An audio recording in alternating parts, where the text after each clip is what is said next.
Right? That Africa is very rich, richer than any other continent in natural resources. Well, I absolutely agree with the former president.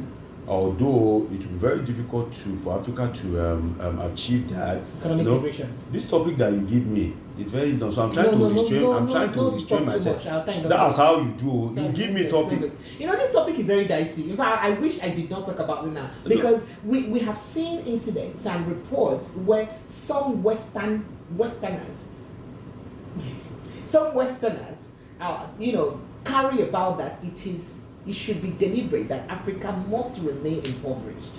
And we must buy their natural resources. We must dictate the prices we buy natural resources. I'm sure you've seen such videos. Then Africa should do well for himself. So why can we not be the ones to refine our own natural resources? Why do they come here to carry our natural resources, go there, refine it, and sell back to us? Good question. One of the greatest problems that Africa has is that of technology. God has given you the resources, but that resources will not turn into something for you except you have the technology to transform, to refine it. For instance, what is the value of cocoa? The cocoa in your village, if you harvest it, it's not just little value. But it has more value as chocolates. But when it comes to chocolate, because I don't want to advertise, before you guys will give me B now and say come and pay. I wish I said So when you turn it to chocolate, it is expensive. So you have oil, but you don't have means to refine the oil. You have gold, but you cannot turn it into bracelets. So all these resources, Africa will continue to suffer for it until we decide to invest in technology. And you now know what? These people, they know that technology is their own power. And they are not ready to let go. Because why? If you look at the global north and global south, there is this division of labor. You have the resources, I have the technology. Bring it to me. Let me turn it into something of value for you. Mm-hmm. Then bring it back to you because you have the market. But we have the market and the manpower and the resources. But the technology... We have the raw materials, we have the manpower, Do you know why... And we have the market. Do you know why it will be difficult for Africa? The global Western countries, the US, the UK, the Canada, all these Western countries, they feel that at some point they lose guard, if I can use that street balance, because it is their lose guarding code that bettered what we now have as NICs, these newly industrialized countries that are largely populated in Asia and some in the Middle East, China, all these Singapore, Malaysians, all these countries. So, and those countries, if you look at them, they have escaped in terms of technology. They are not like the West, but they are trying. They are making waves. They are investing hard. So they have escaped that Western trap. Do you know the only continent that is remaining for you to parasite and feast on is Africa? And the West will never let go.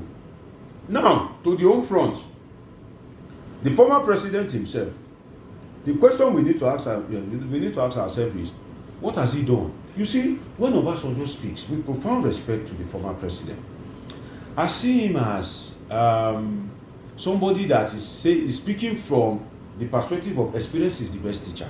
And I'll give you what I mean by that. If a man is driving and he sees slow down, bumps ahead, road construction, and he didn't slow down, and he died, experience is not the best teacher. But if he didn't slow down and he have accident and he ends up on wheelchair for the rest of his life, experience is the best teacher. If that man, if that man sees you speeding and he says, my son, don't speed, it means that man that's on wheelchair is speaking from experience. If a chain smoker is telling you don't smoke, don't look at it that maybe you are smoking. Maybe that smoker has been diagnosed of lung cancer yesterday, but he didn't tell you. So when Obasanjo speaks, I see it as he knows that he has failed, but he doesn't now want. Of Of course. You're saying a passenger fare? Of course. Okay. If see, some of these politicians today, that some of them are behaving like sport children. If you trace them, some of them are the political descendants. It is the structure. You know that we had long military intervention. When Obasanjo came in, he had the opportunity to structure some kind of things and place a kind of standard that will be very difficult for you, any other person coming in, to go below that standard. For instance, what Lee Kuan Yew did in Singapore, it will be very difficult for any other person. So a standard has been created whereby it is difficult for you to go below. But Obasanjo did not create much of this standard. So when he speaks, in summary, when he speaks, I take his words very seriously. Right. Not because he is a saint, but with profound respect to him. I see him as just as the man that is on wheelchair that is telling you that he's speeding now, that please stop speeding. All right. So moving on, let's go to our Shibi matter. Yay! Nigeria's first lady Oluremi Tinubu.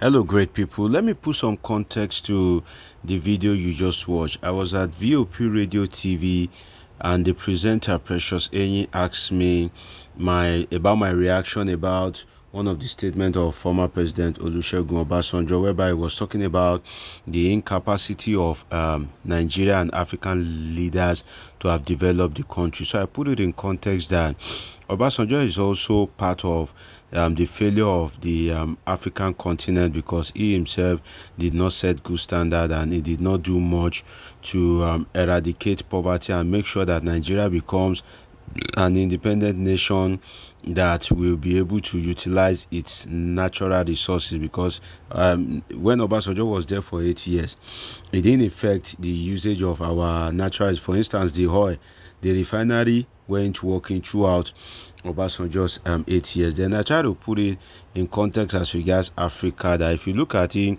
in all African countries, why is it that it is only in African countries that there is resources, but then there is no technology to harness those resources? I believe that if African countries have the way they have resources, if they are able to harness those resources with their own technology, definitely the country will, the continent rather, will be better. Because if you look at the cycle of production, if you have a natural resources, if you have the technology to extract that natural resources and turn it into finished goods, and also you have the market. For instance, petroleum. Now you have the petroleum in your backyard, you can explore that crude oil rather. You have the crude oil in your backyard, you can explore the crude oil yourself, and after exploring the crude oil yourself from the ground, you have refinery to refine it. You own the refinery. Definitely something like petrol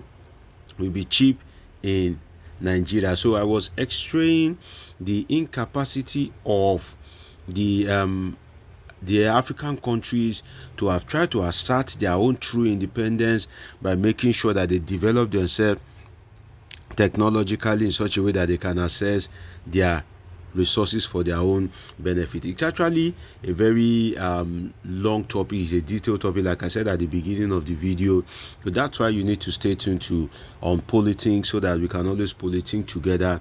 And I look forward to treating the topic extensively one of these days. Cheers.